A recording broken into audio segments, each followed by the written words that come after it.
Good afternoon, and thank you for joining us. My name is Joan Reed, and I'm Dean for Diversity and Community Partnership at Harvard Medical School. And I want to welcome you to the 7th Annual Harvard-Affiliated Residency Program's Virtual Showcase.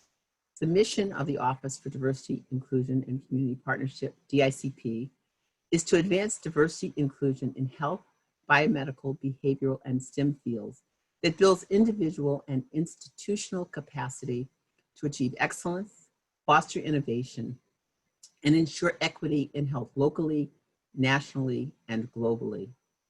Today's program is a part of the DICP Visiting Clerkship Program, otherwise known as VCP. For 30 years, VCP has been a model offering outstanding medical students, particularly those from groups underrepresented in medicine, an opportunity to participate in externships at Harvard Medical School and its HMS-affiliated hospitals. Since its inception, more than 1,500 students have participated in this program. VCP, like other programs across the country, has been impacted by COVID-19. We recognize that there is a lot of uncertainty for the upcoming application cycle for residency, with many students having expressed concerns about what the future may hold. It is with this in mind that we are hosting a series of webinars to bring members of the HMS residency programs and medical students together to share ideas, provide support, and address questions on transitioning to the next stage of medical training. Since April, DCP has hosted 7 residency program-specific webinars. These webinars provided an opportunity to discuss the application process, address questions from students regarding away rotations, as well as other concerns that students may have. Today's event is to provide fourth-year medical students from underrepresented groups an opportunity to meet and network with Harvard-affiliated residency program training directors, attending physicians, fellows, and residents. It is our hope that the participating students will learn more about the residency programs that are offered here at Harvard Medical School's affiliated hospitals through this interactive and informal setting. I want to take this time to give my sincere thanks to the co-sponsors of this event and to those individuals from various hospitals and residency programs who volunteer their time to meet students and offer advice. Special thanks goes to Beth Israel Deaconess Medical Center, Office of Multicultural Affairs, Boston Children's Hospital Office of Health Equity and Inclusion, Brigham and Women's Hospital Center for Diversity and Inclusion, Cambridge Health Alliance, Department of Internal Medicine, Dana-Farber Cancer Institute, Massachusetts Eye and Ear, Massachusetts General Hospital Center for Diversity and Inclusion, McLean Hospital, Office of the Chief Academic Officer, Mount Auburn Hospital, Department of Medicine, and the Spalding Rehabilitation Hospital. And now I'd like to introduce Dr. Alden Landry, who's going to be the moderator for today's program. Dr. Landry is an emergency medicine physician at Beth Israel Deaconess Medical Center, an assistant dean in the Office for Diversity, Inclusion, and Community Partnership, and also associate director and advisor for the Castle Society at Harvard Medical School. Enjoy your day, and here's Dr. Landry. Thank you, Dr. Reed, for that wonderful introduction, and thank you to you all for joining us this afternoon. We're excited to host our 7th annual Harvard-affiliated residency showcase, and even though we're doing this virtual due to COVID-19, we still think the programming that we have planned for you throughout the day is going to be beneficial to all the students who are joining us. We have over 950 students participating today from all across the country, including students that are registered from 200 various domestic medical schools, both allopathic and osteopathic, across 40 states. While we're going to try and touch on as many subjects as possible in our various panels and conversations that we'll have throughout the afternoon, we understand we may not get to all the information that students are looking for during this session. That said, previously, the Visiting Clerkship Program organized 7 webinars on applying to residency across various specialties. Those webinar recordings are available now on the DICP website, and if you were unable to join us or you're looking for more clarity, please be sure to view those recordings. With that, I'll start with a few notes from the program, and I'll tell you a little bit about the flow of the day. But first, I want to start with welcome remarks from the various Harvard-affiliated teaching hospitals. With that, I would like to introduce our speakers. So we'd like to start with some welcome remarks from our various teaching hospitals. First, I'd like to introduce Dr. Joseph Betancourt from Massachusetts General Hospital.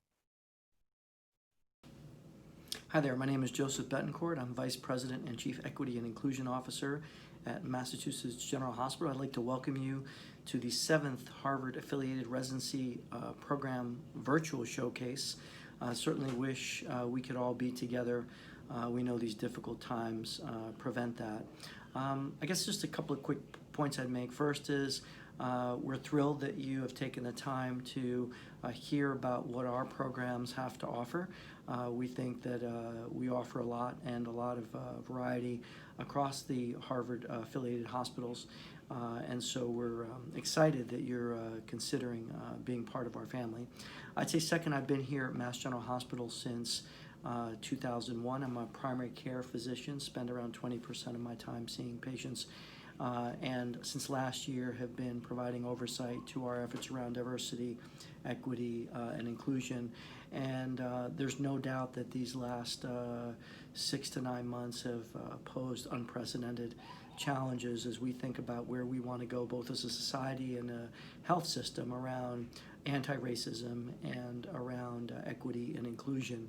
A long way of saying that this is a very, very exciting time, although challenging, but exciting time to be entering this profession. There's an incredible amount of energy and activism, and I know that I could speak for our system, but certainly speak for Mass General Hospital and say that we are fundamentally committed to recruiting, retaining, promoting, supporting, and developing talent and individuals from different lived and learned experiences, diversity, and everything it means. We hope you strongly consider us, certainly, as you consider our other affiliated programs as well. And we are certain that you will find a home that is welcoming and that is committed to not only making you the best clinician possible, but also allowing you to fulfill your hopes, your dreams for what you aspire to be. And I think, again, we are committed to that across our institution, and fundamentally I'm committed to that. If you were to come and spend some time with us, it'd be my pleasure to help you live out your vision and help you get there. So ask a lot of questions. Please engage us in all ways. Feel free to reach out to me directly with the information that you have provided. And it's a real pleasure to welcome you on behalf of our affiliated programs, and certainly Massachusetts General Hospital, a place that means a lot to me and a place that I'm committed to making better every day around the areas of diversity, equity, inclusion, and certainly around a strong portfolio of activities and values against racism. So thank you so much, and I wish you a wonderful event. Next, I'd like to introduce Dr. Peter Clardy from Mount Auburn Hospital.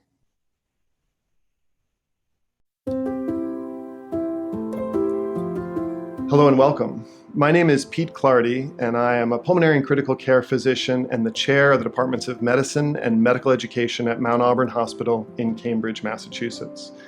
Mount Auburn is a 220-bed hospital affiliated with Harvard Medical School. We have training programs in internal medicine and radiology, as well as affiliations with training programs in surgery and OBGYN based at Beth Israel Deaconess Medical Center.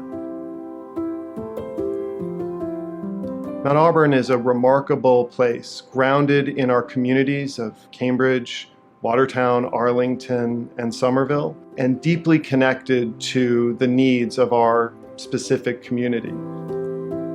Diversity and inclusion are central to all that we care about here at Mount Auburn Hospital, and the diversity of our house staff training program is one of our greatest strengths. This probably is one of the more diverse and inclusive residency programs from across the U.S. Taking care of our patients and having different perspectives that we are able to address highlights that excellence comes with diversity. We have residents from all over the world, and that's such a beautiful thing because we can learn medicine not only from one culture to the next, but also from different countries to what it's like here in the United States. It really is a big family here at Mount Auburn. I've come to make friends with the nurses, fellow residents here from other specialties.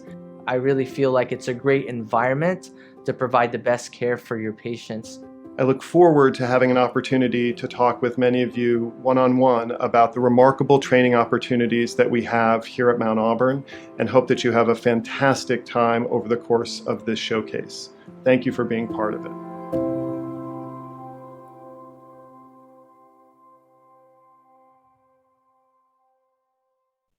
Next is Dr. Mary Lou Jean-Baptiste from Cambridge Health Alliance.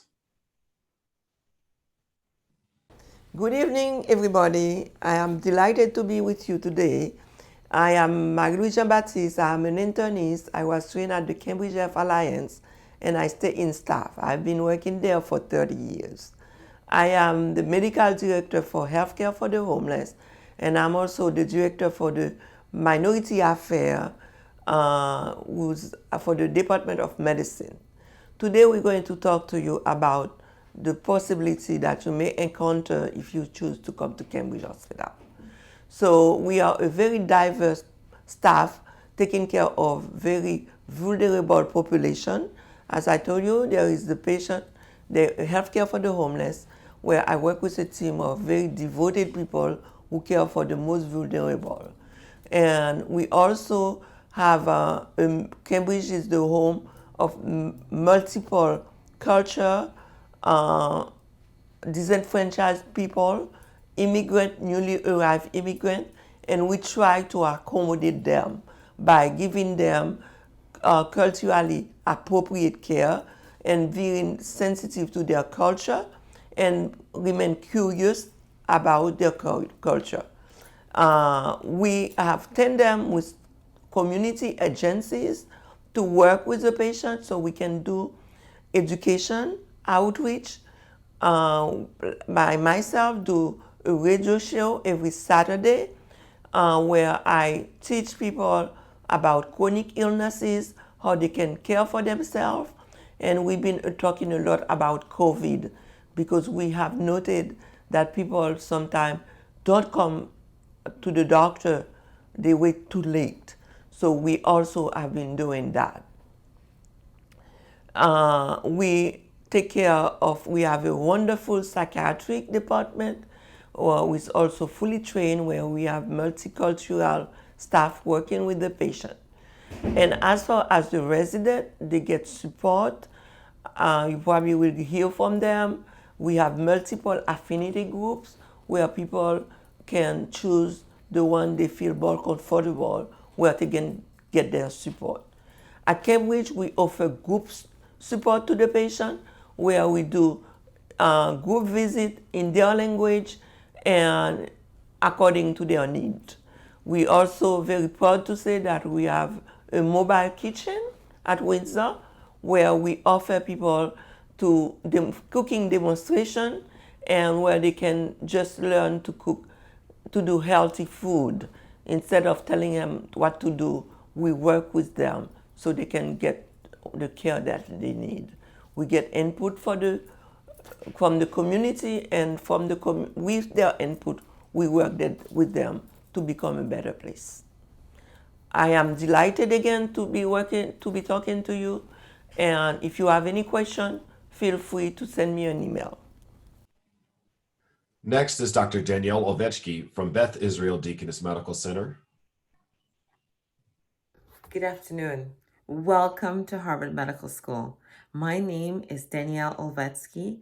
I am a geriatrician, a nocturnist, and a hospitalist in the Department of Medicine at Beth Israel Deaconess Medical Center. Beth Israel Deaconess Medical Center was founded by the merger of two hospitals, the New England Deaconess Hospital and the Beth Israel Hospital. Now, both of these hospitals were formed more than a century ago to serve the underserved, and this commitment continues to this very day. We invest in our communities to mitigate the unequal distribution of the moral and social determinants of health, which has been in the making in this country for centuries. As an important component of this, we are committed to recruiting and retaining diverse talent to allow us to care for our diverse patients. We have 520 residents, along with 237 fellows who participate in 11 different programs, from anesthesiology, radiology, surgery to neurosurgery. And I also want to mention that while it is the greatest privilege of my life to be a physician, if I could do it all over again, I would go back to medical school, repeat medical school and residency in a heartbeat tomorrow to get to do what I do today. But while it is a privilege, medicine has many challenges, and we need all of our diverse voices to come together to solve those problems. So when I was at your stage of the game, I remember thinking, please, just let me in, please let me in. But now I see it so differently.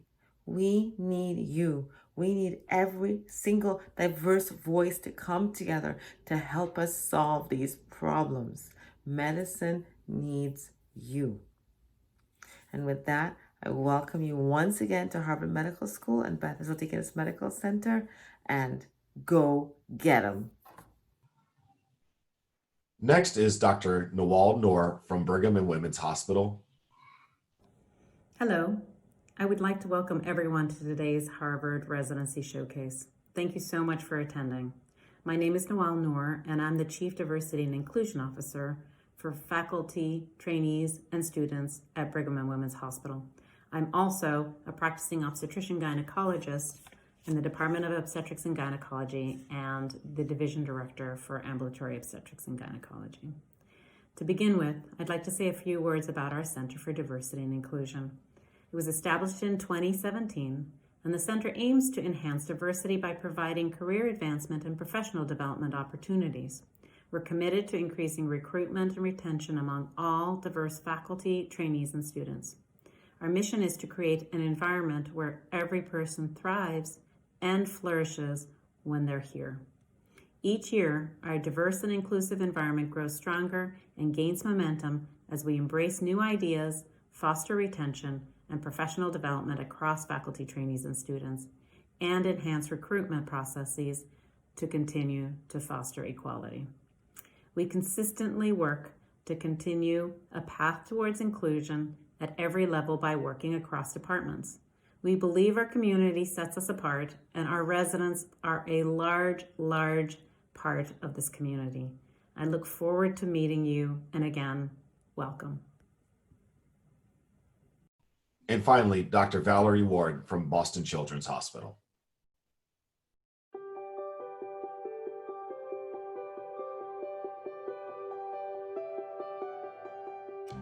Welcome. I'm Dr. Valerie Ward, and I'm the Medical Director for Health Equity and Inclusion at Boston Children's Hospital. I'm also a pediatric radiologist.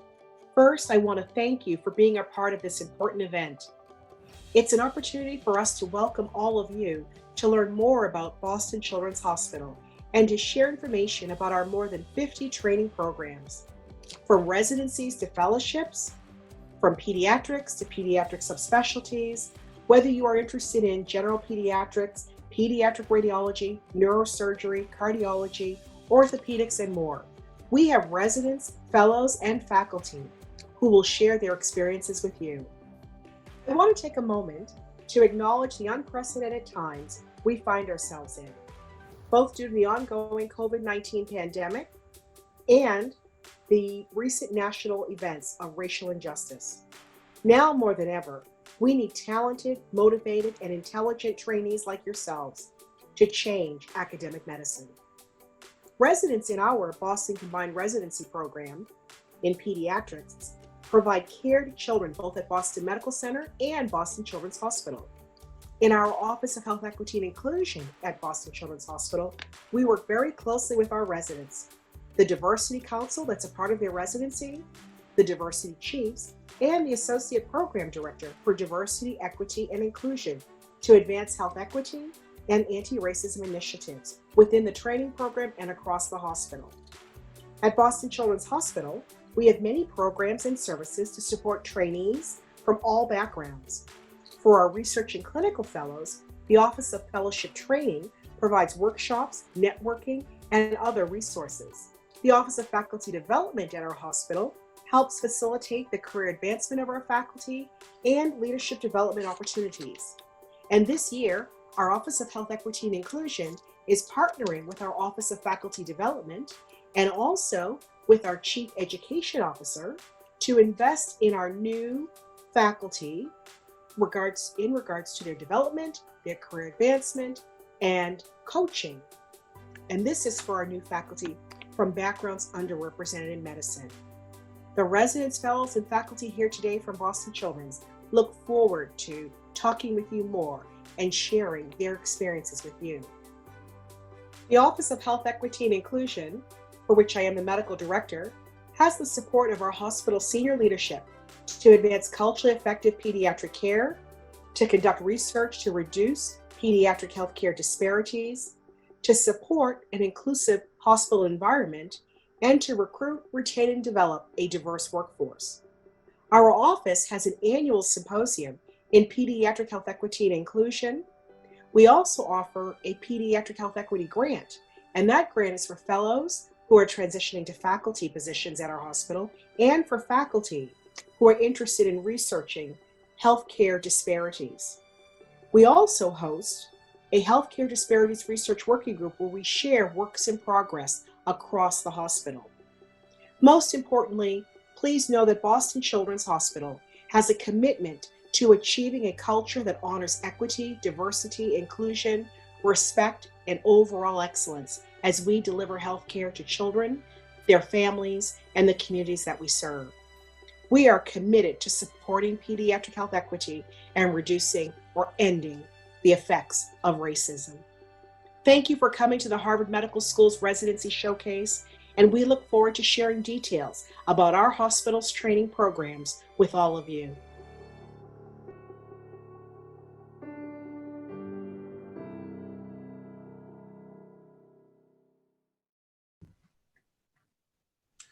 Thank you for those wonderful introductions.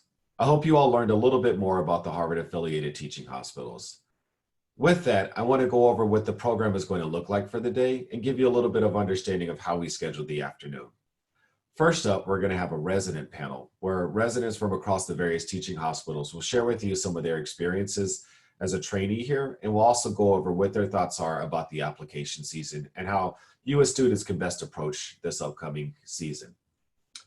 Afterwards, we're going to hear from some program directors as part of a program director panel, and they're going to share their thoughts and experiences as program directors in what they're looking for and expecting from applicants this upcoming application season. We're going to have a 15-minute break for everyone to stretch their legs, and then we're going to return for specific conversations about residency interest. That's going to begin at 3:05. Please be sure to click on the link that you have provided so you can be sure to enter into the correct room. We will also have a short survey for you to fill out. Please be sure to click on the survey and fill out the questions appropriately, which helps us to better prepare for future upcoming events and also to make sure that our program met your needs as applicants for this application season. So I'd like to transition to our first panel of the day, which is going to be the resident panel. So a very important part of our discussion here at the Harvard Residency Showcase is a discussion with residents. And so we wanted to bring in some residents from our various affiliated residency programs to join us and share their insights into this application season and also share their thoughts about their programs. So first, I'd like to introduce Dr. Gabriel Felix. He's a resident physician in the Department of Psychiatry at Cambridge Health Alliance.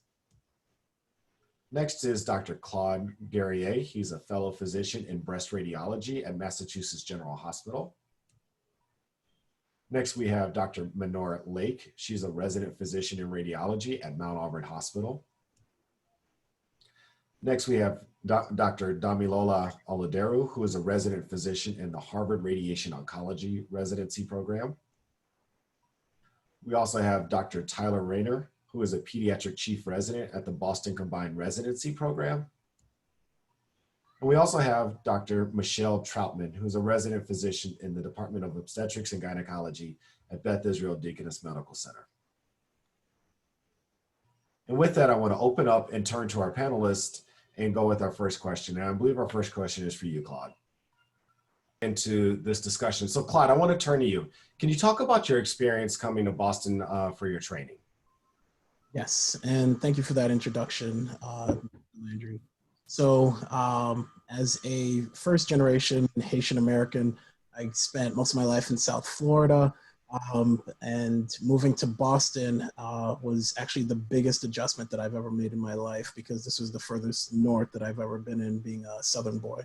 So, so I actually moved up here with about 3 sweaters, and what I realized now was a raincoat, which hasn't been good enough at all for the Boston lifestyle. But what it took was really just a little bit of research and asking around what I really needed to be able to weather the Boston winters, which really hasn't been an issue, because as long as you have the right gear, then don't have to worry about that aspect. But besides that, I didn't have any other contacts up here, so I really had to find my niche. And Boston is really good at having a lot of activities for young professionals, all the graduate programs and all the other colleges around here for people who are around our age. So I found that there are plenty of, for me, I love sports. So there were plenty of sporting activities that I was able to take a part of with all the Boston sports teams. And then I'm a big foodie. So there are plenty of restaurants, especially for seafood up here. So that was easy for me to adjust to.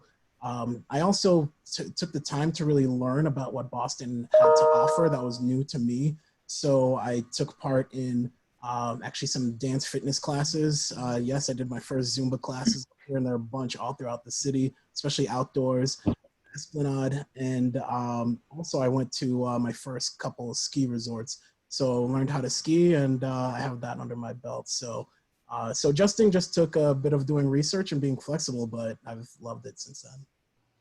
You sound like you went from a Southern boy to a true New Englander with all of those experiences. Damilola, one of the things that we talk about in Boston is cost of living. It is not a cheap city to live in.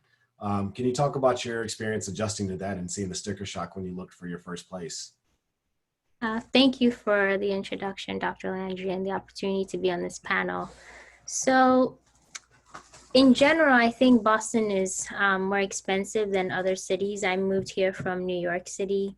I'm originally from Lagos, Nigeria. My family moved to the Bronx, New York, where rent is relatively cheap compared to living here in Boston. But during my search for apartments, I prioritized cost over distance. So I live relatively farther away from both hospitals, about 45-minute drive. And I think to put it more generally, I spend about half of my resident salary on rent for a 2-bedroom apartment. I think the other thing that probably makes the cost of living a bit more in Boston is the cost of childcare.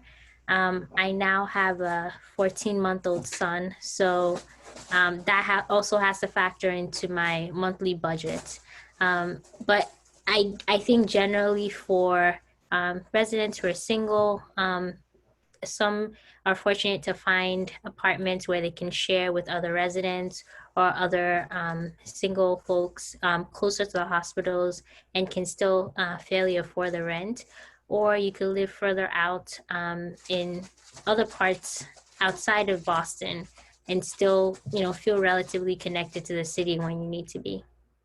Thank you for sharing that, and also bringing in the fact about your child. So I think that's something that we often don't consider. We think about residents as coming as individuals and not necessarily with their spouses, with their partners, or even bringing children. So thank you for sharing that.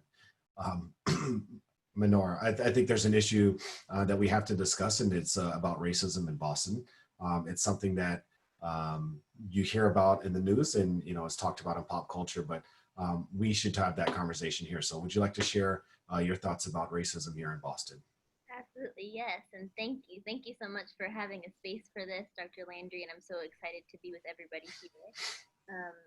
So I grew up in Kentucky, and I think that experience has shaped the way that I've experienced the dynamics of race, not only there, but also my training as I moved here to Cambridge. The first thing is my role. I think our roles also really shape the way that we have interactions with others. So in Kentucky, for me, I was there in school. So high school, younger than that, college, medical school. And then I came to here and I'm being, as an MD here, I'm working with patients in a different type of interaction than I've ever had before. And so adjusting to that lens has been different. In terms of what Dr. Landry is talking about the racism and the injustices that we can't ignore that are going on all day and every day, the thing that I have to say is it's true, and we're not outside of some circle. We're not in silos. Do I experience it as a person in Boston? I think it would be unfair and unjust for me to say that I don't. And I do. Now, the difficult part about it is in being able to recognize it and to understand, how do I combat this, and how do I even notice that's what it really is, because that's when it really hurts, is what's called the microaggressions. And Harvard is not immune to that.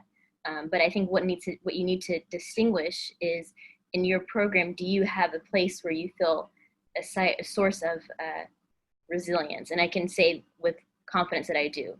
I say that for a few different reasons. Number one is I found great support in our faculty here. I can go, I'm not even at the same hospital as Dr. Landry, but I email him all the time with ideas or projects. I've got a mentor in Dr. Valerie Stone, who's at Brigham and Women's Hospital.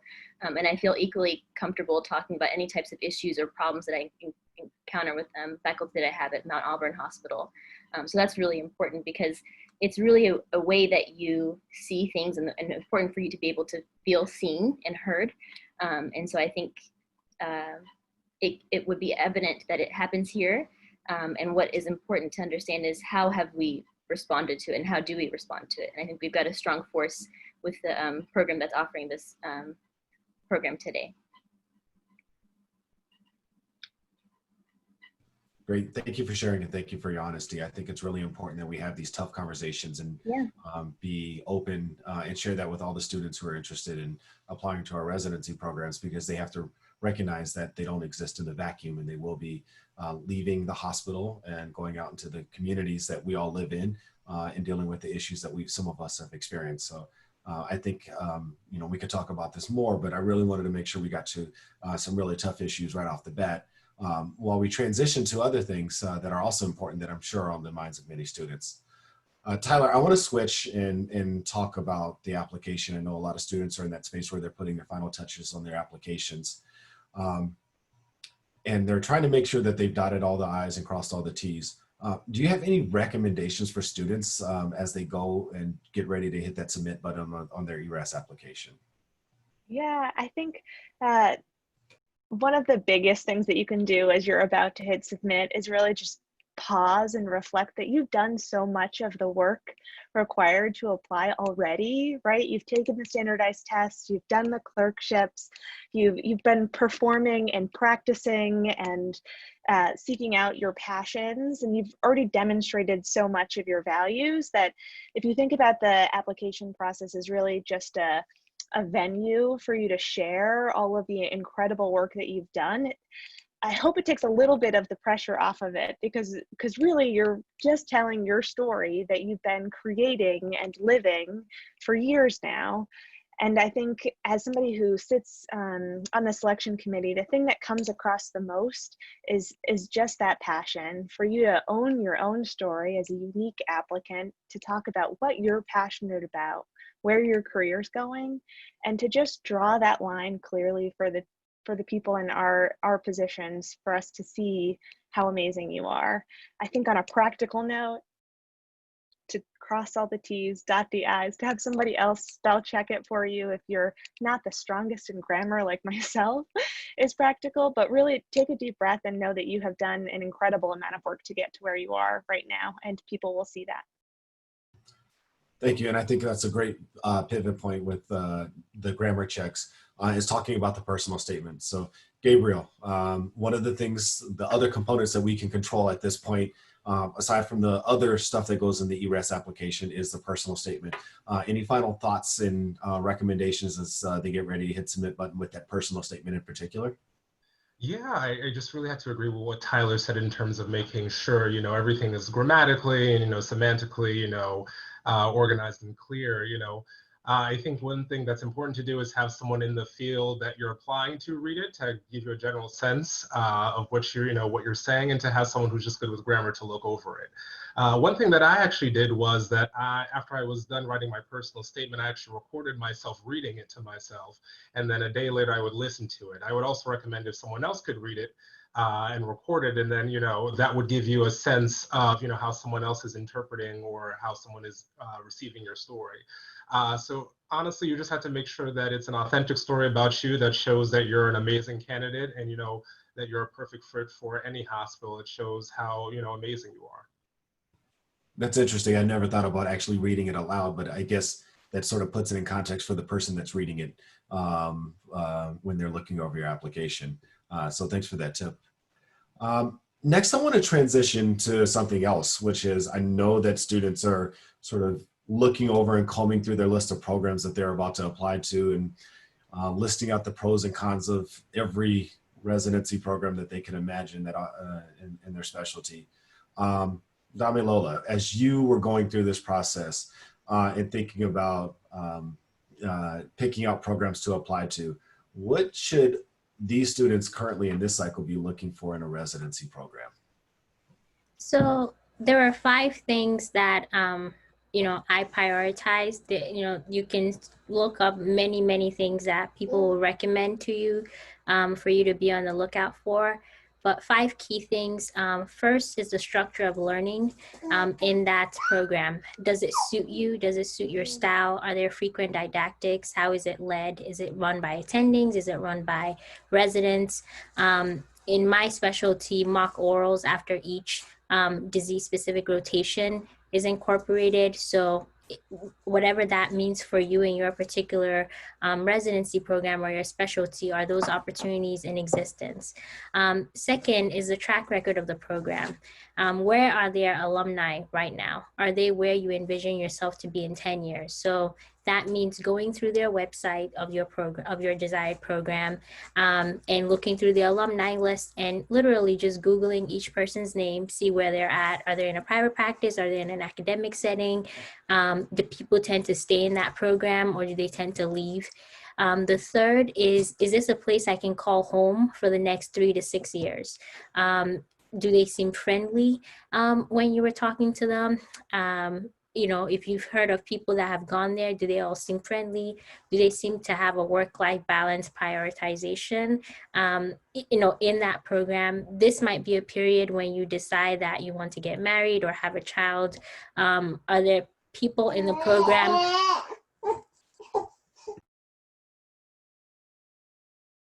Sorry, that's my baby. We're gonna have to re-record that. So number 3, is this a place you can call home for 3 to 6 years? Does it look like a friendly environment? Do they prioritize work-life balance? For some residents, this might be the period when they decide to get married or have a child. So does it appear that they have at least one resident that has a child? Not that if no one does, it's a bad thing, but if that's something that's important to you, it's something you could also look at just by going through their resident list. The 4th is opportunities for funding internally for you to pursue. Are there opportunities for you to pursue research interests such as funding that the program has? Or you could also look at what type of awards the residents from that program have received. Are these national awards that matter a lot to your specialty? That can give you a sense of how scholarship is prioritized within the program. And the last thing is mentors. So if you have a particular field or specific focus of interest, are there people in that department or within the institution that you can point to and seek mentorship from? That gives you a general sense of the quality of faculty members that you might actually have as future mentors. And those are just in general the 5 things that I suggest to a student to look for in a residency program. Awesome. Thank you for sharing that list and helping us to think about what to look for in programs. Minor, as you were in this process, and I know a lot of students right now are feeling some anxiety and they're thinking about applying and maybe even over applying and reaching for, maybe anywhere from 30 to 50% more programs is what they're anticipating students may apply to over what they typically would. How should students decide which programs they should actually apply to, and which programs should they really invest that funding into when it comes to the application process? That's a really important question. And the way that I approached it was to put myself in my own shoes 2 and 3 and 4 plus years ahead of time and say, would I want to be there every day? Because that's what it really boils down to. And then it also helps you to put yourself forward a few steps and a few chapters ahead and say, what is it that matters to me? And what you find is, even though on the day-to-day, it might be something more technical, like how often are the lectures, how many times are they going to get you through this question bank, but on the broad stretch of things, what really matters is how do you feel on the day-to-day? How is the culture? Are you able to see your co-residents as colleagues? How about as friends? How about as humans? Do you see the humanity? Is the culture there?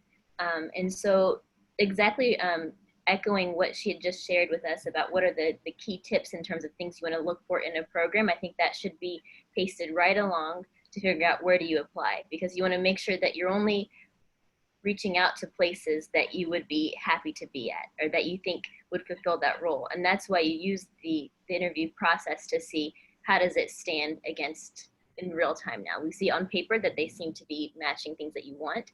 How is it in paper? And then another thing that I would also highlight, Dr. Landry talked about, he said, well, what about now that people may be applying to more places? It's important to remember, I think Tyler made this point early on. She said, you've already done a lot of work. And at this point, at this stage, just as much as a program is interviewing you for a spot, you're also interviewing them, because you are going to be bringing in a new cohort of skills. Things that I really looked for in terms of what program to put onto my list were, is there faculty mentorship? Can I look to somebody who I'm going to be around regularly that can guide me? Or are there people that I want to be like? Have they trained people that have career paths similar to what I like? And if they haven't, are they open to new ideas? Those are all the key things. And I think another thing that's really important also, all in the same vein, is can you feel a sense of support? Now that might be from residents that are a little bit more senior to you based on the residents that are already there. Maybe you'll interact with them online in the new the interview platform. Maybe they'll be available to answer questions, but you want to see how do other people approach it? How has their experience been? Because you want to get a real picture of what your life will be for the next insert number of years. And you want it to be as fruitful and as much of a time that you can thrive as much as you can. It's also going to be a time of growth, but being able to thrive is totally different and really important. It's something that you can try to aim for as you're in this process. Great, thank you for that. And I'm hearing a theme of feeling at home, feeling comfortable, but then also the importance of mentorship in some of the replies to these questions. And again, it's something for us to think about as you're applying. It's not just about the name. It's not just about how the program is ranked compared to other programs, but actually, will you be comfortable there, and will you have the support that you need as a trainee? Claude, I want to go to you. One other question that students are trying to figure out is how do they get to know a program from a distance, especially since they're not going to be able to come to visit us for their interviews. So how do you get to know a program from a distance?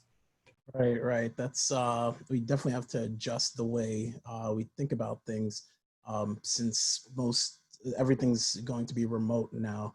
So there aren't any away rotations or pre-interview dinners, because that's usually when applicants would try to take advantage of speaking to the residents and finding out about the program at that time. So in the absence of those, just have to adjust. And for me, when I was going through that stage, I really wanted to find out how happy the residents were.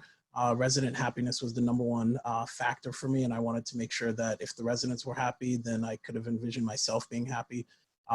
So I would recommend researching the programs online, because as an adjustment to the increased virtual activities and online activities, a lot of programs have increased their online presence. So look at what they have to offer and look at how much effort that they've put into their online resources to you.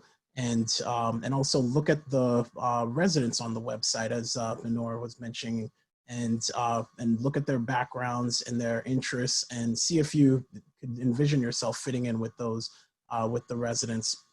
So another thing that I focused on was diversity. So while you're looking at the residents, just try to see if the program is diverse, or if they're at least taking efforts to be as diverse as possible for themselves.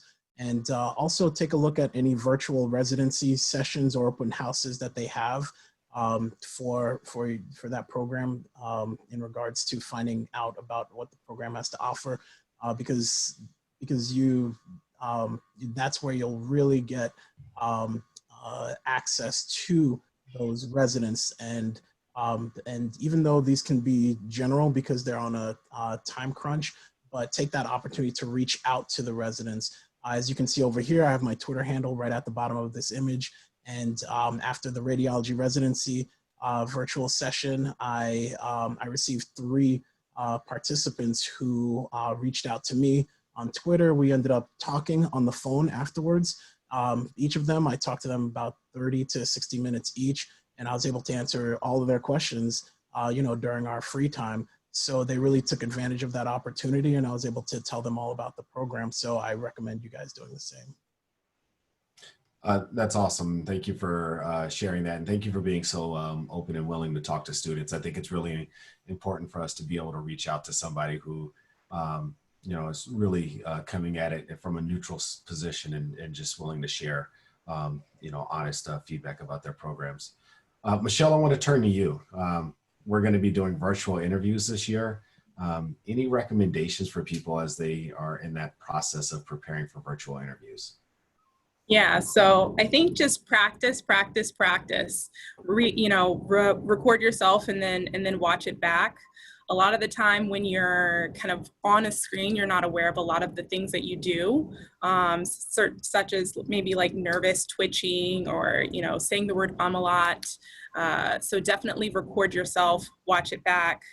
I was on a sub-I when I was preparing for my interviews, and I called faculty from the program, from my home program, and had telephone interviews before the virtual interviewing was a thing. And so that's how I prepared, because I didn't have any in-person faculty to kind of go through that with. I also bought an interview book that I read through. It wasn't necessarily medicine related, but it kind of helped me to reorganize my thinking in a way that answers interview questions, teaches you how to kind of turn or pivot questions that may not necessarily put you in may put you in an unfavorable light, and kind of turn them around. So definitely get some type of book, or get a partner to kind of practice with. There's also a lot of kind of resources out there on YouTube to kind of look through how to stage your background, how to get good lighting, and kind of the logistics of that.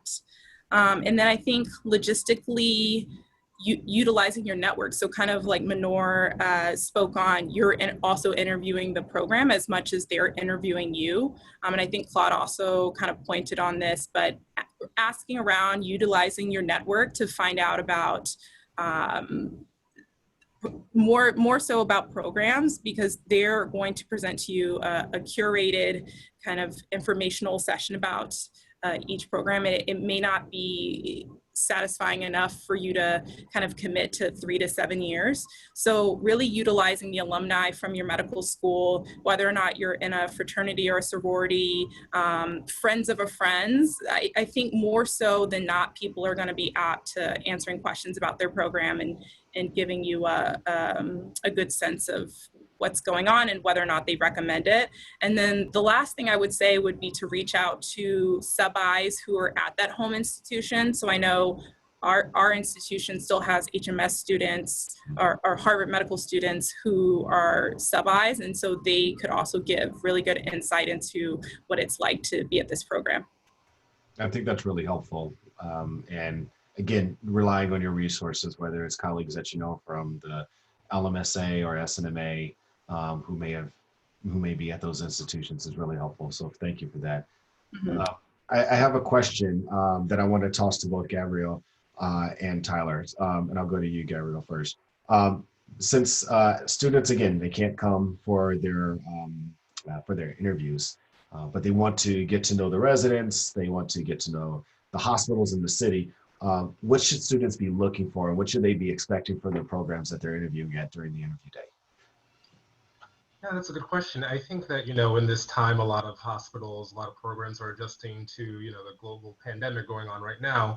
I think one thing that I think is reasonable to expect is some type of video tour. I know my hospital is working on that to ensure that people are aware of the type of workspaces that are available, the general feel of the hospital, and essentially interviewing people at different levels of the program in order to get a general sense of, why they're there and what they really enjoy. I think during the interview, I think appropriate questions, to ask are, how long, someone's been there, what they've enjoyed the most about the program, and just generally seeing how happy the residents are. I'm hoping, that, there's an opportunity to speak to residents and even maybe speak to them after the interview day, just to get a general sense of, how they're doing and, any obstacles that they may have had. I know at our program, our residents are pretty honest. So I think if you can, get a virtual, it may not be the same, feel that you would get in person, but I get a general sense of what's, how the hospital looks, how workspaces are, and how people are adjusting to,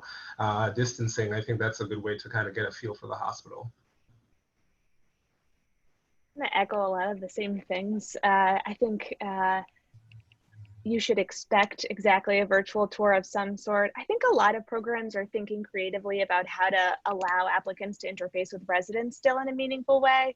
I anticipate that this is not going to look like a pre-interview day dinner before every single interview that's virtual, but instead having some grouped either resident panels or small breakout rooms where there's some attempt to get some of the interpersonal aspects, because the people who you work with are your family and colleagues and friends and residency, and are what make 80-hour work weeks like a reasonable expectation sometimes.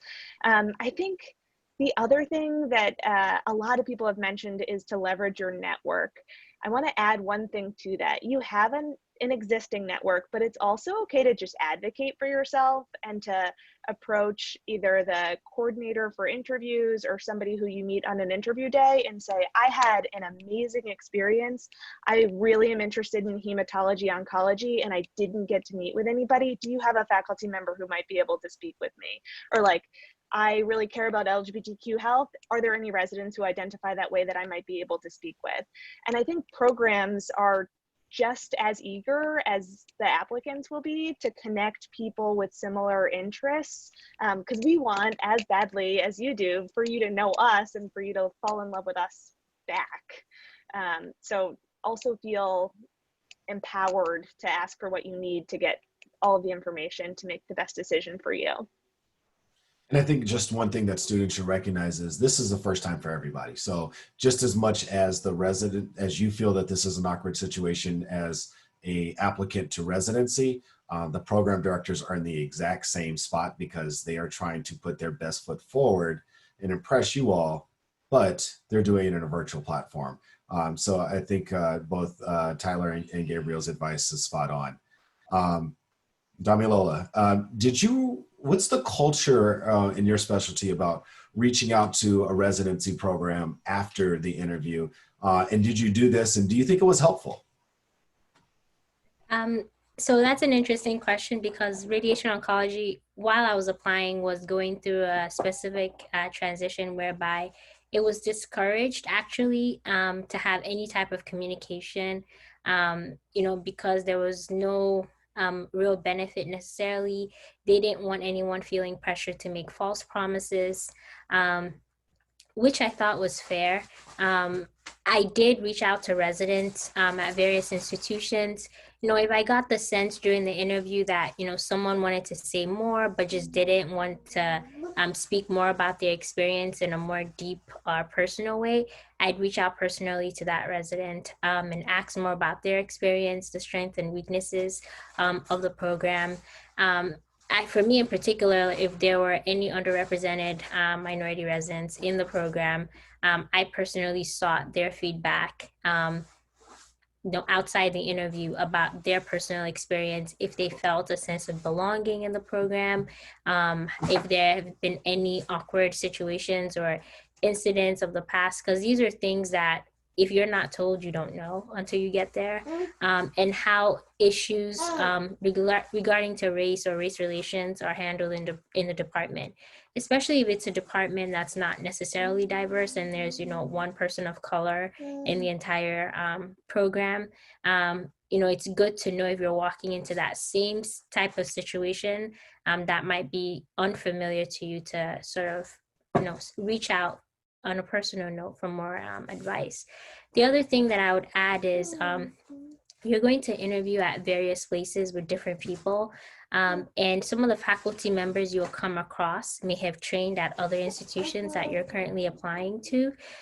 So I often ask faculty about their training experience at institution X or Y. And that gives you a sense of the culture of another place. If it was different at a particular time, and if it has remained the same, and how it compares to what current residents say. And so that's also a good way of getting to know the program through the alumni network. Another way to get to know a program is by speaking with alumni that you might come across during your other interviews. You can ask them about their training at institution X or Y that may be of particular interest to you, to get a sense of the culture of the place, if it was different, or if things have changed over the years compared to what the current residents are that are there may have shared with you. But in general, email is the best way to keep in touch with the program. If you are genuinely interested in the place and it's your first choice, some people will say that in an email. The only thing is, that may not be the culture in every specialty, because it has often been abused in the past where, past applicants will tell like 5 different programs, you're my number one.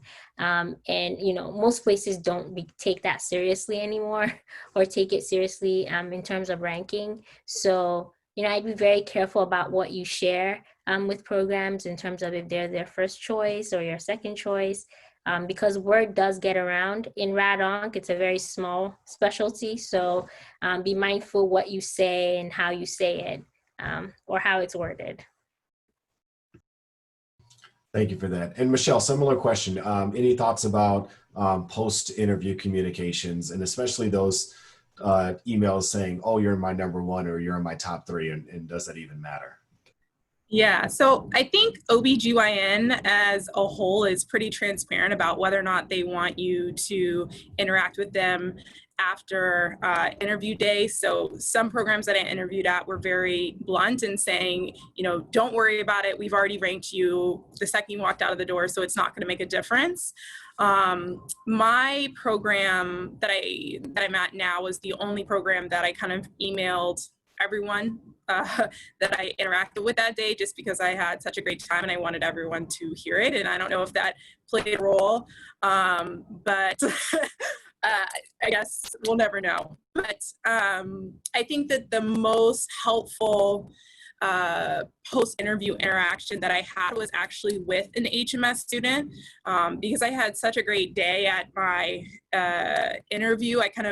She did a sub-I at my institution. So I called her up and I was like, okay, this is what I'm thinking. Is this, are they just putting on a front? Is this how it really is? And she kind of let me know, like, no, that's generally the program, that's the output. And she let me know certain things to consider, and that kind of helped me put together my rank list. So I think, again, going back to utilizing your network and really talking to people who have been there for a while, whether that's residents, faculty, or home medical students that can kind of give you better insight. And that really went a long way. And so for me, it sounds like the take-home points are know the culture of your specialty. It seems like some specialties this is expected, other specialties it is not and is actually frowned upon. And secondly, if you're going to do it, make sure it's genuine. And I think it's really important to recognize, when you send those emails, if you are sending it out to the masses, does it even have any value? And so I think be cognizant of what you do and not just do a copy paste for emailing programs. Gabriel, you matched here. What was it that made you rank your program ranked to match or high enough on your list that you anticipated that there's a strong possibility you'd come here? Well, in speaking specifically to Cambridge Health Alliance, I think one of the main things that attracted me were the people. Everyone I met was really nice, and they had really, strong dedication to social justice, which was very important to me, particularly in psychiatry. One thing particularly for me in this field that was important to me was the patient population. So I wanted to train at an institution where I was, learning to be, a physician and getting experience with patients I imagined that I would be seeing in the future. And so I wanted to work with underserved, vulnerable populations, but also have, a little bit of diversity. We get to, we have patients who are from, Harvard University who come to the hospital. And just being able to get that experience on different levels, of different socioeconomics, different backgrounds was extremely important to me. And so, like I think has been mentioned before, the people were very important, the patients were very important because, again, 3 to 7 years, it may seem like it goes by quickly, but you're spending a majority of your time at this institution. So you want to make sure you're getting the most out of it.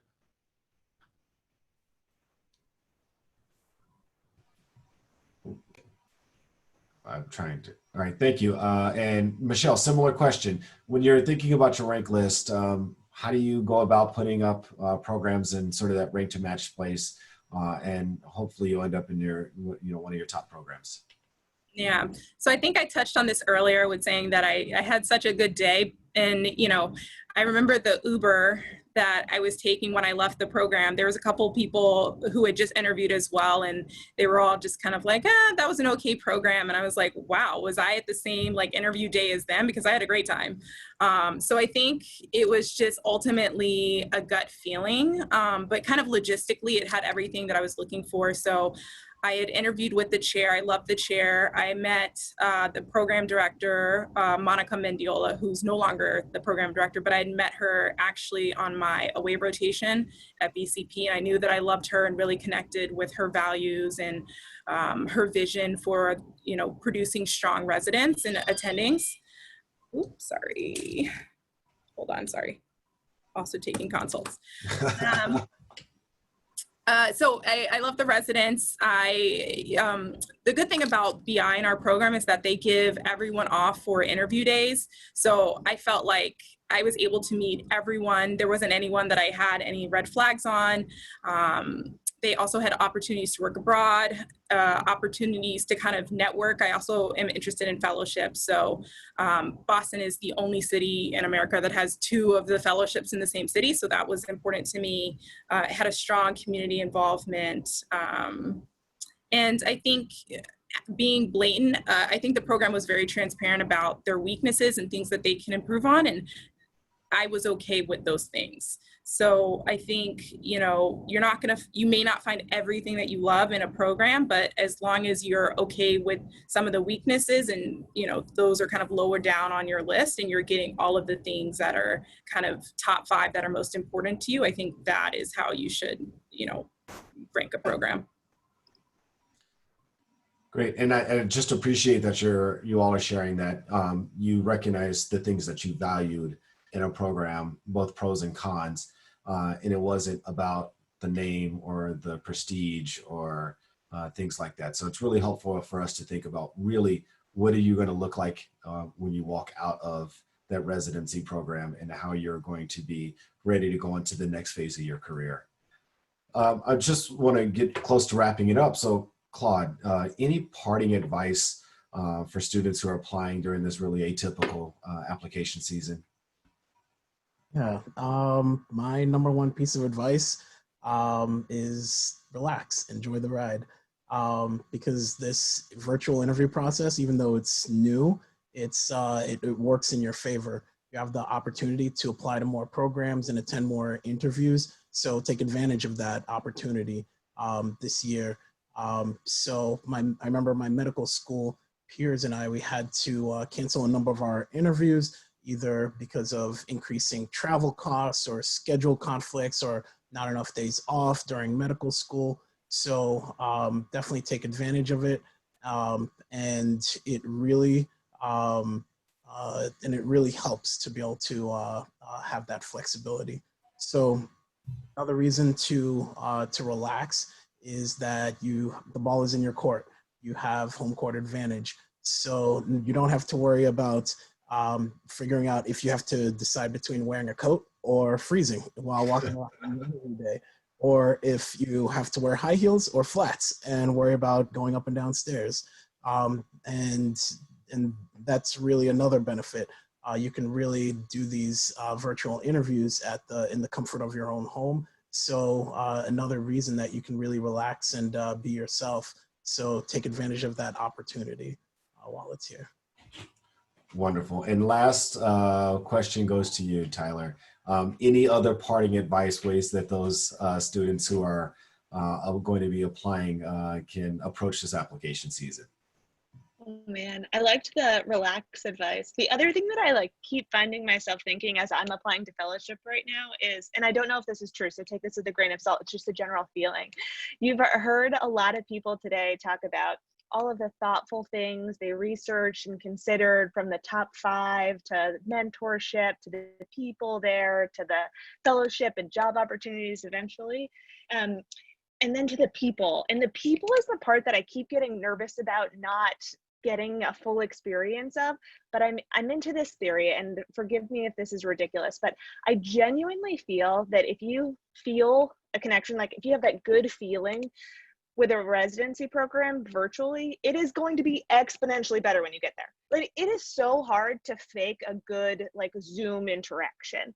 There's you're losing the eye contact, everybody's muted, there's no giggling and laughing and side conversations. And so if you leave an interview day that's virtual and you're in the Uber ride with Michelle being did everybody just have that experience? And that is you should be sold. That should be gold.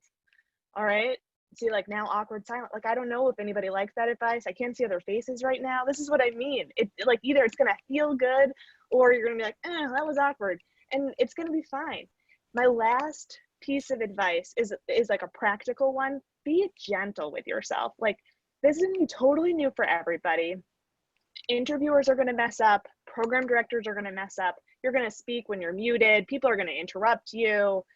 Your microphone's not going to work, and adaptability, flexibility is going to go so far. Just be yourself, have a sense of humor, forgive yourself if you mess up, forgive others when they mess up, and just go with the flow. It's going to be great. And if it's not great, it's going to be over soon. Well, thank you. And yes, wonderful advice. And I want to say thank you to all of our panelists, Dr. Lake, Dr. Oludero, Dr. Troutman, Dr. Rayner, Dr. Felix, and Dr. Guerrier. Thank you all for joining us. Thank you all for sharing your insights. Thank you all for being candid. We know that some of you are going to be joining us for the breakout sessions that we're going to be doing for specialties. So we look forward to seeing you there. Again, thank you for your time. I want to say thank you to the residents who joined us for that panel. And I want to transition now to our next panel, which is going to be our residency program director panel. So now I want to make sure we introduce our program directors who are joining us to discuss the application process from a program director's perspective. And we have a number of program directors joining us from various specialties, as well as across different institutions. And I hope that they share their insights and thoughts on this application process to give you all as students a little bit of information about what they're going to be thinking about and looking for in this application season. So first, I'd like to introduce Dr. George Dyer. He's the program director for the Harvard Combined Orthopedic Residency Program here at Harvard Medical School. Next, I'd like to introduce Dr. Jennifer Wong. She's the program director for Advanced Dermatology and Combined Medicine Dermatology Residency Program. Next is Dr. Theodore Sektish. He's the Program Director for the Pediatric Residency Training Program and Vice Chair for Education at Boston Children's Hospital. Next is Dr. Shiv Shera. He's the Program Director for Internal Medicine Residency at Mount Auburn Hospital. And we also have Dr. Christopher Smith, who's the Program Director for the Internal Medicine Residency Program at Beth Israel Deaconess Medical Center. We also have Dr. Rachel Stark, who is the Program Director for the Residency Program in Internal Medicine at Cambridge Health Alliance. So I'd like to turn to you first, Jen. As you're preparing yourself for the application season, how are you preparing for this application process? Well, that's a great question, and there's just so much to say. There's so much to prepare for this year. First, maybe I'll talk about the fact that we recognize that so many of our students, actually all of our students that aren't here, are not able to visit our program and aren't able to really get to see firsthand what our community is like. And so we've been really thinking about ways to introduce them to our community. And so we've had an informational webinar about our residency program. And over the next month, we'll be having some resident meet and greets because we realized that it was really important for our residents to interact with potential candidates without faculty members around. We've done a lot of work in updating our website to provide applicants with information so that they get to know our program a little bit better. And some of our trainees have been trying to be available through social media, and we've, as faculty, have been trying to be more available in terms of meeting with potential candidates for our program. So in addition to that, there's also the whole issue with what our interviews will look like. So we've been spending a lot of time just thinking about actually not just interviews, but also how we're looking at our applicants and recognizing that all of our applicants will look a little different this year and that their opportunities will be different. They may be more limited in what they've been able to accomplish in terms of what they wanted to accomplish due to the COVID pandemic. So I think it's actually been like a really wonderful opportunity in terms of revisiting our evaluation process and thinking more holistically about individuals and focusing less on the nitty gritty of, you know, publications and scores. So we've been really thinking hard about that and trying to let our applicants know that we've recognized the limitations they've had. And then finally, I won't get into details, but just what our interview day will look like because we're going completely virtual. I don't know about the other program directors and the other specialties, but all of dermatology has gone virtual in terms of our selection process and our recruitment process too. And so just trying to figure out whether or not we have the technology to do that and figuring out what platform works best for us. So there's a lot to do this year. Yeah, it sounds like it's going to be a really complex process. And I think one of the things that's reassuring or should be reassuring for both the applicants and the students is that just as much as this is a new process for us as residency programs, this is also going to be new for students. And so there's going to be some give and take and some leeway and some forgiveness and understanding that this is an extra level of complexity that we weren't necessarily prepared for, but we're going to do our best to support each other in this process. Chris, I want to turn to you. I think this is something that a number of programs are appropriately concerned about, and students are also looking at their number of programs that they're going to apply to. What do you think is going to happen, and what are you anticipating regarding the number of applications that you're going to receive for your residency program? Thank you, Alden. Thank you for inviting me to participate in this discussion. You're right. I think, as Jim was talking about, there's such tremendous change this year. And that change brings about a little bit of a double-edged sword. I think on one hand, it's going to be very hard for applicants to understand a lot about the program as they usually would. The good part, however, is that it's lifted some barriers in travel and cost that happens when you have to travel around the country and visit programs. And as such, most programs recognize that they'll probably have more applications coming in than they normally would. And that also is a double-edged sword. And I think that programs will sometimes have a hard time sorting out which applicants to invite to their program because of the increased number of applications. I anticipate some programs will interview more people because it'll be virtual. Some programs may not be able to do that.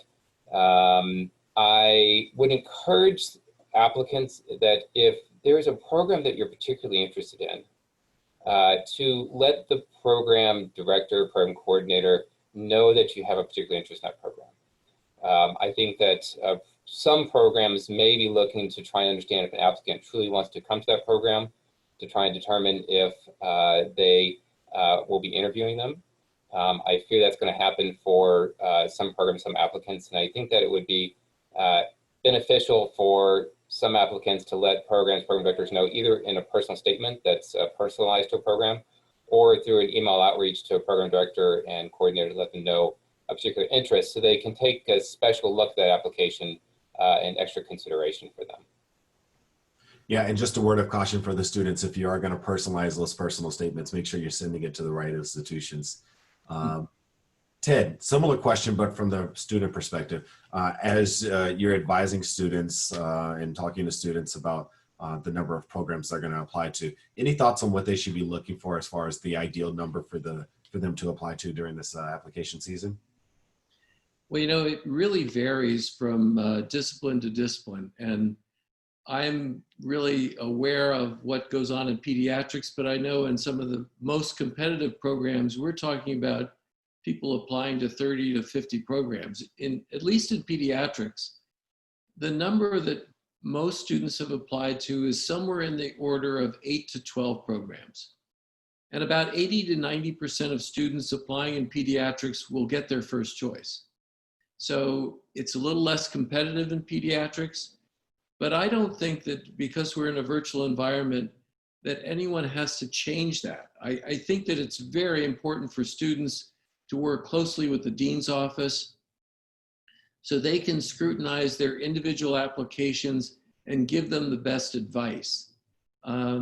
It's tempting, I would think, for students to apply to more programs, cast a wider net, but I think it does cause some issues that Chris Smith was referring to about how do we screen all these additional applications.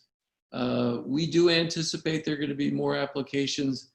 So we're actually asking people to be similar to prior years in the number of programs that they would apply to, because I think that's still a reasonable number of places to interview in.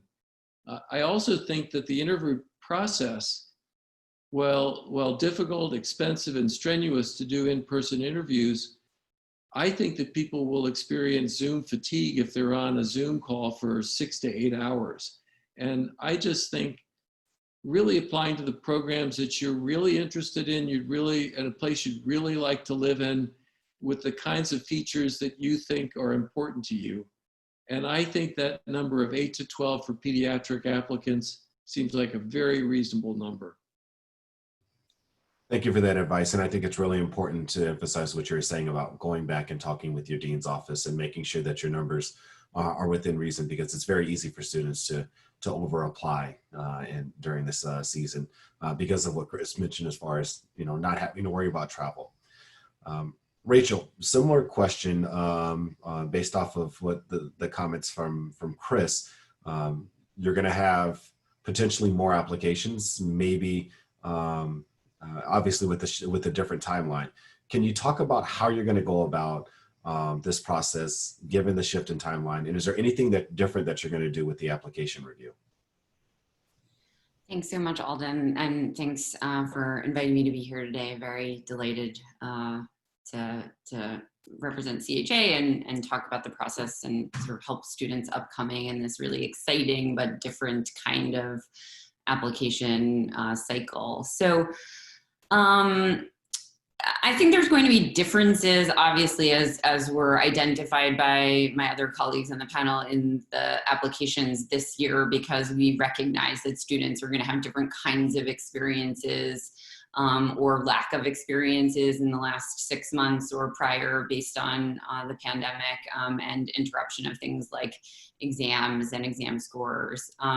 So I think despite that, I think all program directors recognize those things and are not going to hold students accountable for them. And we understand that that's beyond students' control. And so as we review applications for this season, we're going to review them similarly to the way that we have in the past. I mean, at CHA, we do really take a holistic view of the applications that come in. And so we might not put as much emphasis on exam scores in general, and we're really looking at the total package of a student based on academic performance and in particular fit for our institution. I think this year personal statements are going to be a real way for students to have a space to really differentiate themselves and express both their interest in a particular program or their area of interest in a way that might be greater utilized in this year's application cycle than it had been in years past, because fit is really important to program directors. You know, students, there's a lot of emphasis in medical school on performance, academic performance, exam scores, all of those kinds of things. But at the residency program level, and I don't want to speak for all of my colleagues on the panel, but I do think fit is really critical at an institution and within a program, and you're sort of joining a training family and, you know, reviewing applications, looking for, you know, students who are high performers, but also students who will thrive and add to our learning communities is going to be really important. So I think really the short answer to your question is we're going to continue to do holistic review of applications. We're going to recognize that there are going to be omissions in those applications that are outside the hands of and responsibility of students. And we're going to really look really hard at things that we can understand about students in letters and in personal statements that really speak to career direction and fit. Thank you for that. And I think that I'm hearing a theme around holistic review and how programs are truly trying to embrace the process of holistic review. George, can you talk about what your program's approach is going to be to holistic review of applications? Thanks, Alden, and thanks for letting me be part of this.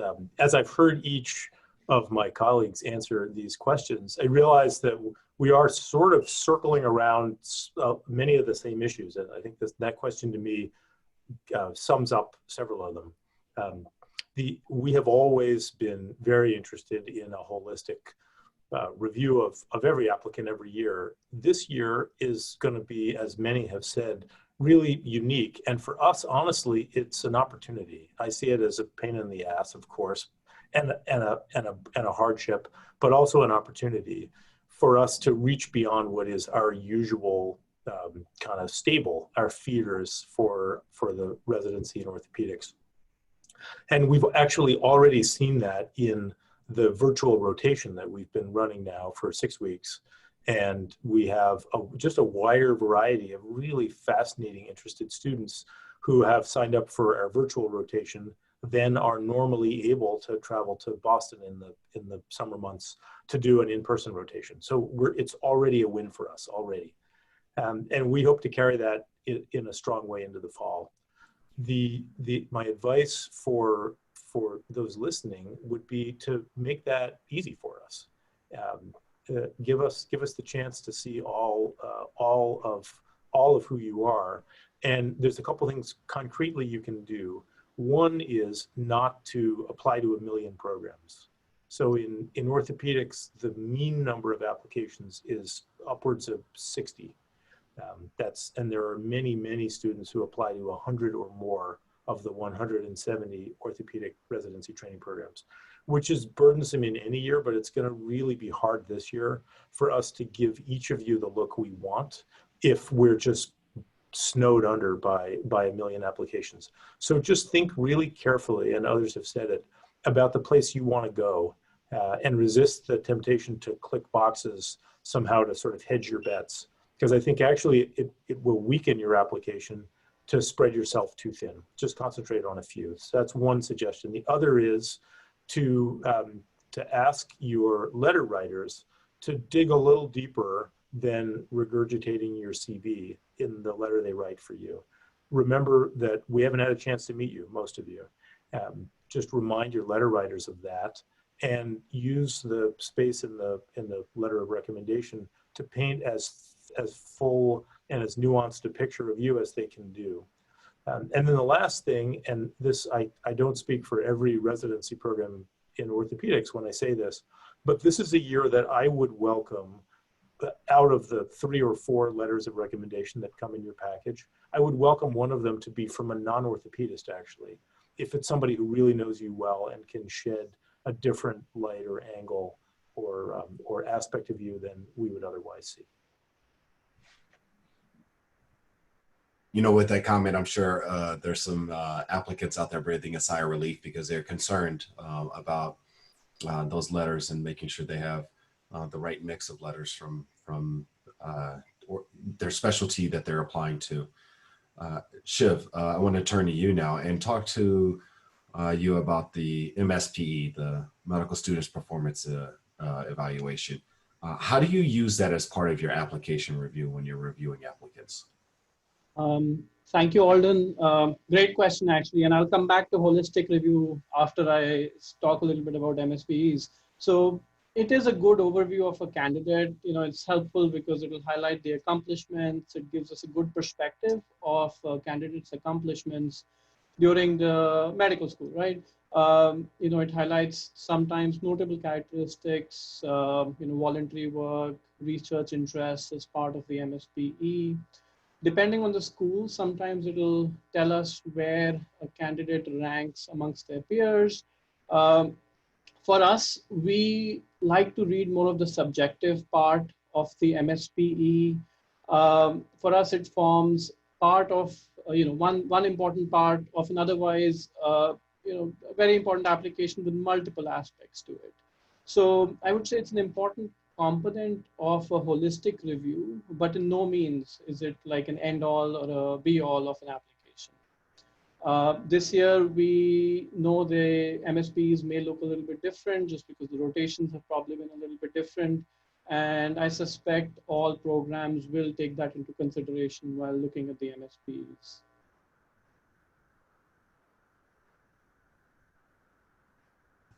Thank you.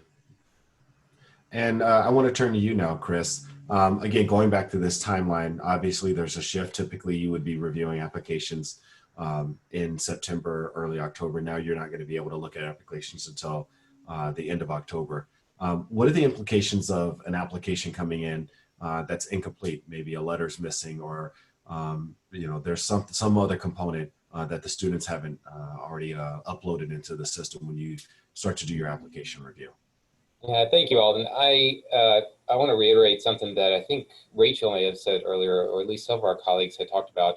This is a year that is different from every other year, and I would like to reiterate that program directors get that. Members of the review committee get that. And they understand that applications will look different, work that you've done has been different. And they also understand there may be different stresses in getting letters and other aspects of the application in. Now, some programs on October 21st, when the letters and dean's letters are available, will download everything and they'll stop looking at applications at that point. If you know that something is missing from your application, I would encourage you to reach out to the programs and let them know in advance. So if you know it's October 21st and there is an important letter that's missing, I would encourage you to reach out to the coordinator, the program director, and let them know that a letter is coming, letter's missing. So they'll continue to consider your application and take into account that additional letter recommendation when it comes in later. Now, if there's an additional letter writer, your application had enough letters, but you had some additional information you want to provide after the deadline, similar advice. I would reach out to the coordinator, the program director, and provide that additional information about that that you have.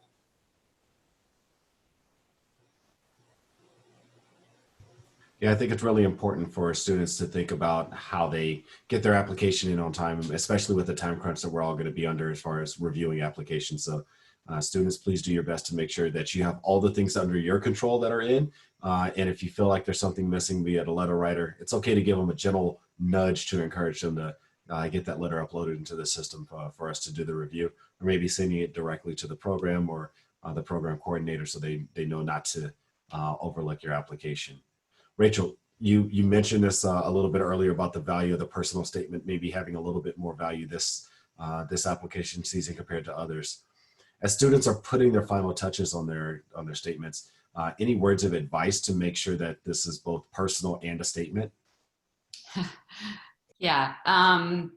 So I think the core concept here is personal. So we read thousands of these, and probably in the sum years of, all of my colleagues on this panel, there are thousands, if not tens of thousands of personal statements that we have read. And many of them are fine and they blend into each other. And there's a few standout ones that really feel like you get to know something of value about a student, something that's important to them, that might stand out. So I don't think that every personal statement needs to stand out. I don't think that every personal statement needs to be creative, and you don't need to be hitting you don't need to be striving to be the standout personal statement of the season. But what you do need to do is provide a narrative that is personal to you, that is something that we will glean about you that is different or additive to the other aspects of your application. So reiterating your accomplishments that we've already been able to read in your CV and Miss P is fine, but it doesn't give you the opportunity to use the personal statement to be additive to your application. And so I guess I would strongly encourage you to use this opportunity to find your voice, to tell us, maybe what makes you tick, what your values are, what you may be seeking, possibly what you may be adding to the learning community, something that really is special and personal to you. And then there are a few no-nos, right? So you want to make sure people look at your personal statements and show it to a few people, some friends, some colleagues, mentors. Make sure that things are spelled properly, that the grammar is correct, that you really think you get some feedback and you respond to that feedback so that it's really polished and really well done. So we may read a lot of these, we do read them, but we notice those mistakes. We notice it when people don't put a lot of effort into the personal statement. And it's really an opportunity to use a space to shine. I know lots of people will feel like maybe they have writer's block and they don't know what to write, and it feels like there's a lot of pressure, but I really would encourage you to really just be you, and show us something about yourself that we can't figure out from just reading your accomplishments. And you're also accomplished, right? You made it through medical school. We know that you're smart, but we want to hear really about what makes you tick, what you value, what motivates you, where your potential is, what are the things that inspire you, so that it truly is about you. Thank you. And I want to go to you, Jen. There's a lot of students, again, dealing with the implications of COVID and having to adjust for specifically taking step 2 CK. We understand that CS is off the table this year. But how will you be looking at applications if a student hasn't completed CK by the time that they submit their application? Yeah, so this one is kind of an easy question for us because we don't require a step 2 score, whether it's CK or CS, at least in our program in dermatology, and I would say most dermatology programs don't require a step 2 score. And so it won't really affect a person's application if they're not able to take it in advance of the deadline of the application. I think that from my experience, the biggest issue comes if somebody takes step 1 and doesn't get the score they want, and they are hoping that the step 2, if they take it, will help to compensate for their lower than expected score for step 1. And so I've gotten messages from students asking what they should do because either they're not able to take the step 2 due to the limitations, as you said, in testing, or they're just scared to take step 2 and they have other situations going on that keep them from really being able to prepare.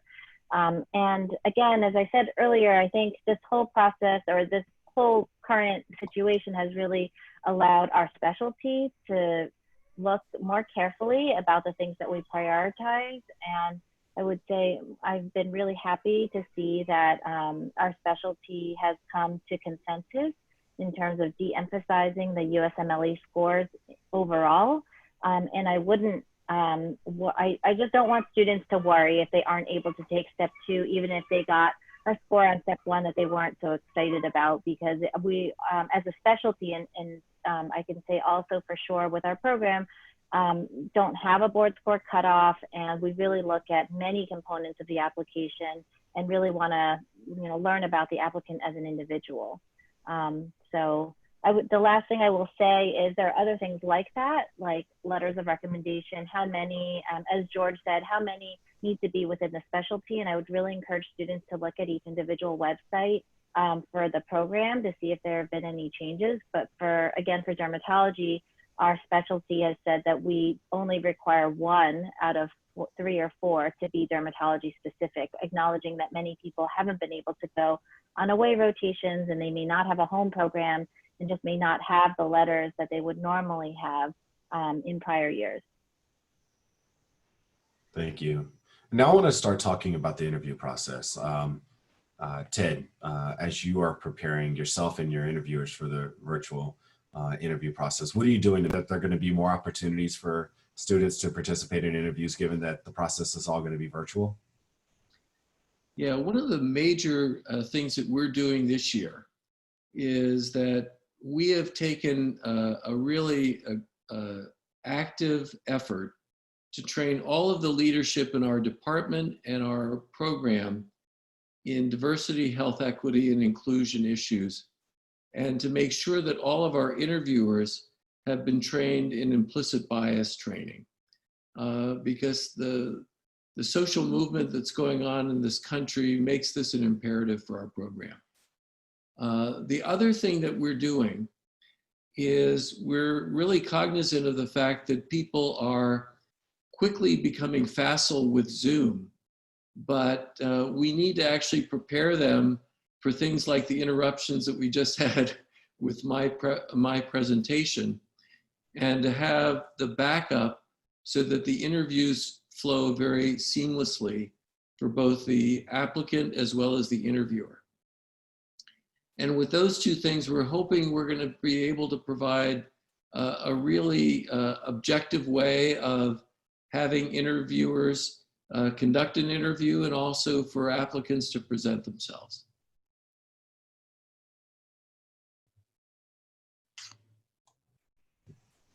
And George, I want to talk to you. Are there any things that students should be doing or special considerations that they should have as they're preparing for the virtual interview process? I think so, actually. And most of the ones that I have thought of for you are really run to the very practical and very mechanical. The first one is to make sure that you have a good, private, quiet place to do it and the equipment to look your best. So a private office, a private place in your house, somewhere where the background looks professional, not an unmade bed in the background. Sounds silly, but I've had surprising number of meetings with that in the background, with guaranteed no interruptions. The very best you can do to have a high quality internet connection that will support the contact. I've been looking at my colleagues on this panel, and the best Zoom presentation award goes to Shiv for sure. So he is following rules that I'm breaking. He's in a perfect position.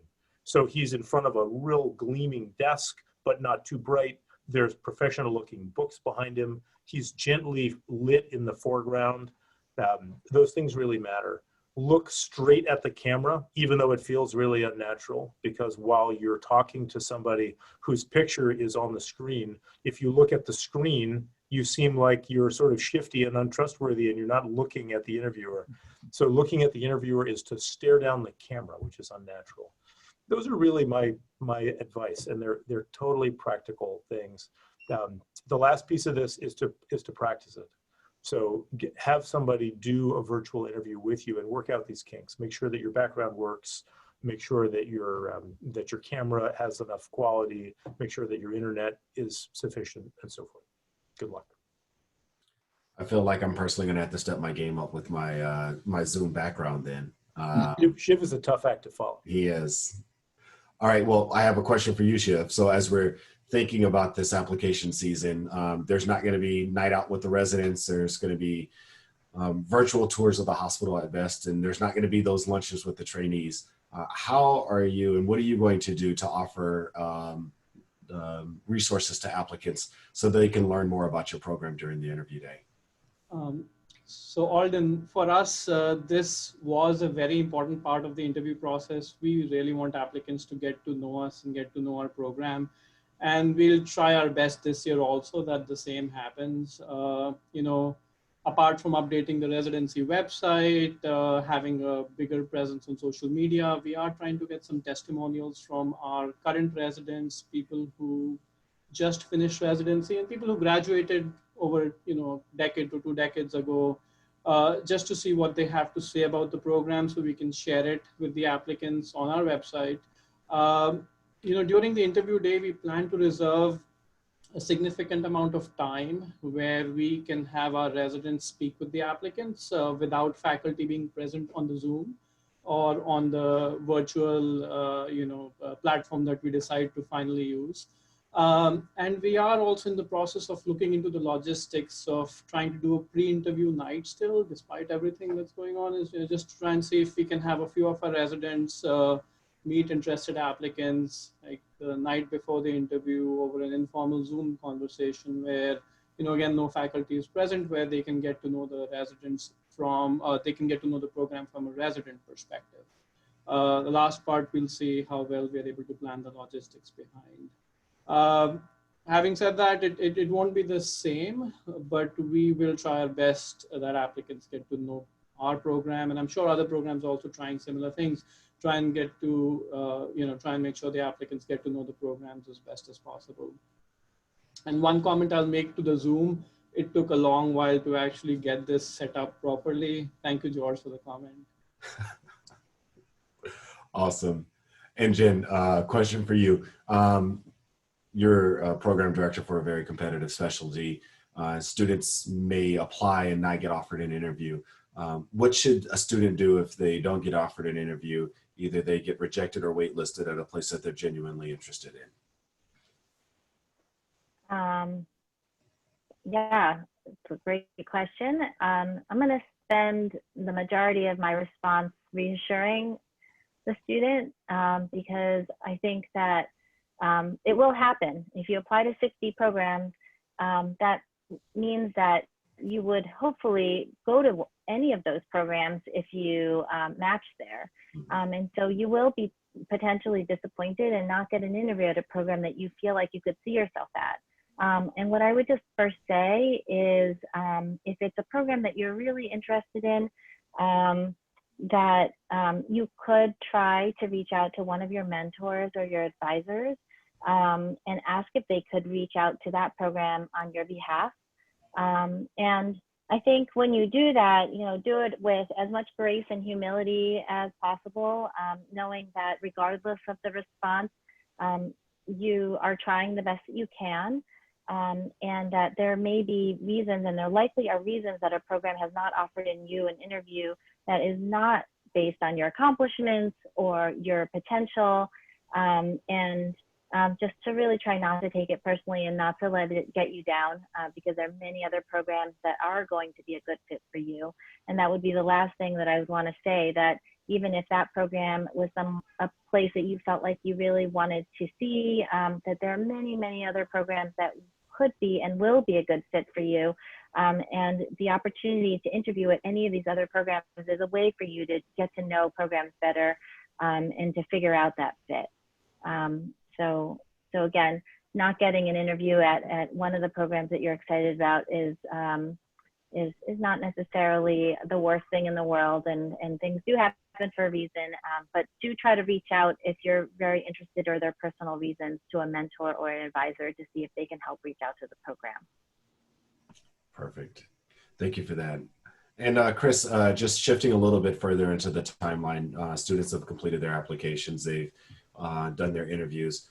Should applicants be sending thank you letters to programs? And is that something that you recommend students do at this point in the process? Thanks, Alden. I get that question a lot from applicants, and I try and address it very directly during an interview day. And this is a relatively simple answer from us, which is please don't feel the need to write as a thank you note. we were thrilled to have you with us on an interview day, be it by Zoom or live. And we were delighted to get to know you a little bit more. But we're trying not to add any extra work to your plate. I know the whole interview process is stressful, and we don't want to add stress by making you feel like you need to write a thank you note to a program. So for us and for most of the internal medicine programs, we would advise you to not feel the stress of writing a thank you note. Now, I know that some of you may have been raised by your parents to write a thank you note whenever somebody has done something for you, and then thou shalt always write a thank you note.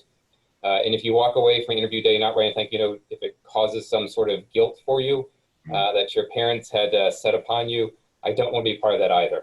So I always tell applicants that I don't want to be a source of guilt either way, but do not feel any guilt from me or our program to write a thank you note. I would encourage you to heed that advice, at least for most of the medicine programs. We don't want you to feel it necessary to write a thank you note after an interview. Thank you. And similar question, Ted, as students are thinking about what they're going to do from a ranking perspective, some students like to send emails to program directors saying that they're the #1 choice. How are those types of communications viewed by program directors? You know, we're delighted when somebody is looking at our program very positively, and we write it down when they say that they're going to rank us #1. It doesn't actually change the way we view the applicants. So I think it's important that that correspondence is genuine and honest. There have been instances where students have said that the program is #1, but they've actually sent that message to more than one program. So I would urge students to be brutally honest and only convey that to the program that they're most interested in. As I said, we take it into account, but we independently do our match process. And we're pleased if there's a match where they're our #1 and we're their #1. But nothing more than that. Thank you. And I think honesty is the key. You don't have to feel pressure to do these emails. And if you are going to do it, make sure it's to the program that you truly feel is your #1. Rachel, we're going to be wrapping up this process of this panel pretty soon. And I just wanted to touch back on what your residency program is going to be doing, what you're going to be doing as a program director. And do you anticipate any changes into your post-interview process, your ranking process, anything that you think is going to be different this year compared to prior? Yeah, I think as far as the post-interview process, I mean, obviously there's not going to be an opportunity for students to do in-person second looks for programs that they may be considering highly after the interview day.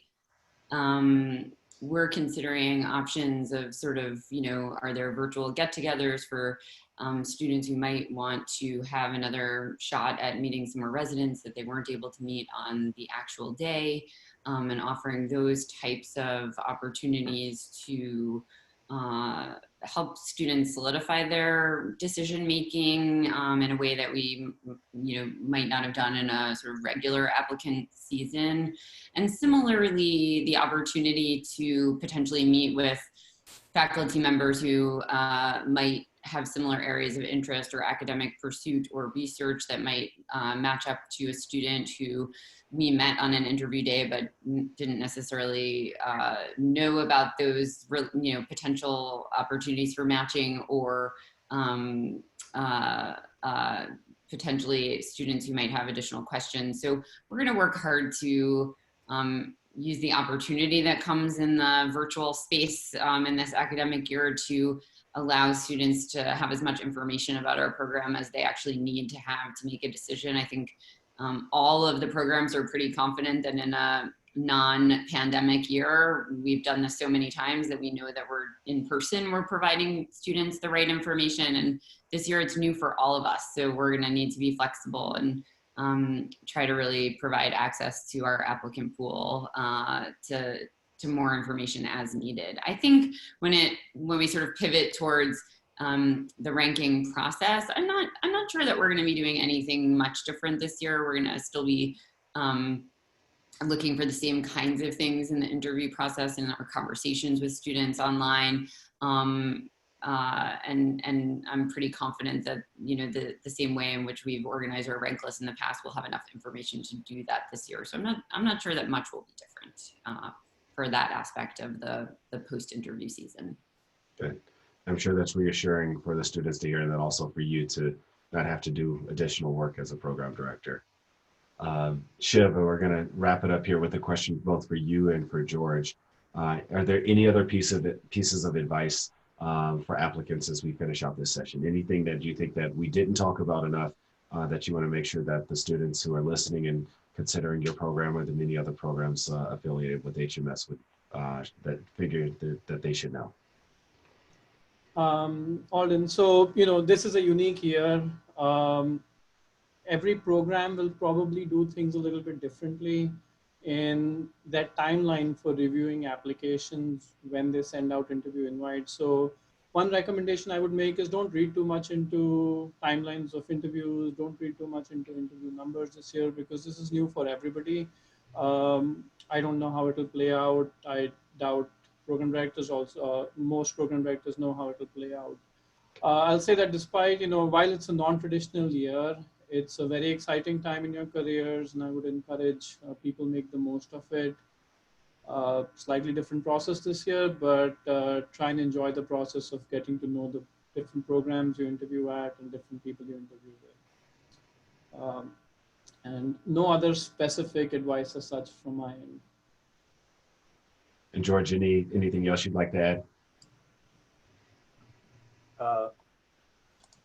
Only to amplify Shiv's last point, which is please don't lose your mind this year. There's so much that's just hard about about the last 6 months for everybody.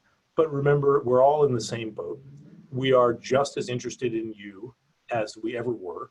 It may be a little harder for us to connect.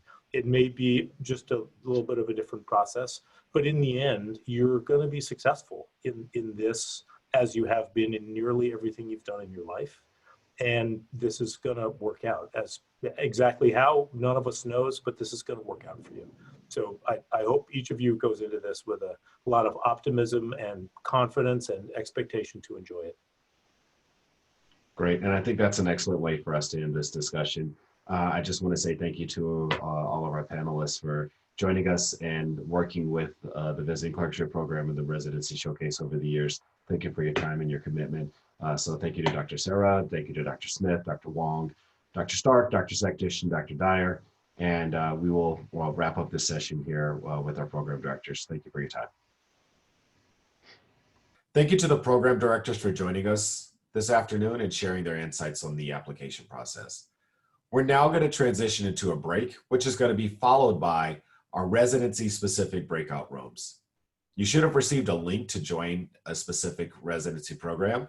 And so at 3:05, be sure to click on that link so you can join the room and learn from our trainees and faculty about each residency program that you're potentially applying to. Thank you for joining us for our 7th annual Harvard-affiliated Residency Showcase. It's been a pleasure interacting with you virtually, and we hope this experience was beneficial to you as you prepare for this application season. We look forward to learning more about you as we read your applications, and we also look forward to meeting you virtually during the interview season. If you have any questions, be sure to reach out to our Office for Diversity, Inclusion, and Community Partnership at Harvard Medical School.